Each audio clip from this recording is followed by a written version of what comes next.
Nagpakilalang anak ni Richie De Horsey minura si Direk Daryl Yap nang isama ang yumaong ama sa pelikulang The Rapists of Pepsi Paloma. Alamin sa Spotted Report ni Anton. Handang magsampa ng kaso ang nagpakilalang anak ni Richie De Horsey na si Alexis Jan Reyes. Ito'y matapos na isama ni Direk Daryl Yap ang pangalan ng yumaong komedyante sa gagawin nitong pelikula na The Rapists of Pepsi Paloma tungkol sa nangyaring pagpapakamatay ng sexy star. Sa kanyang Facebook account, galit na minura ni Alexis si Daryl. Sa post nito, mababasa ang mga katagang, "PI ka, patay na tatay ko, nananahimik na. Ano yan, gagawan mo ng pelikula tatay ko? Wala kang permisyo sa aming pamilya.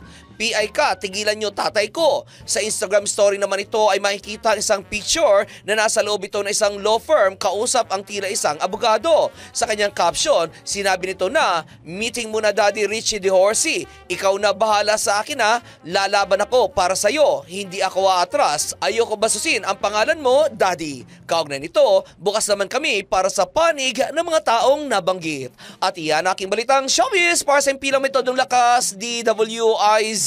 Ako si Anton, nagbabalita ng tama, naglilingkod ng tama.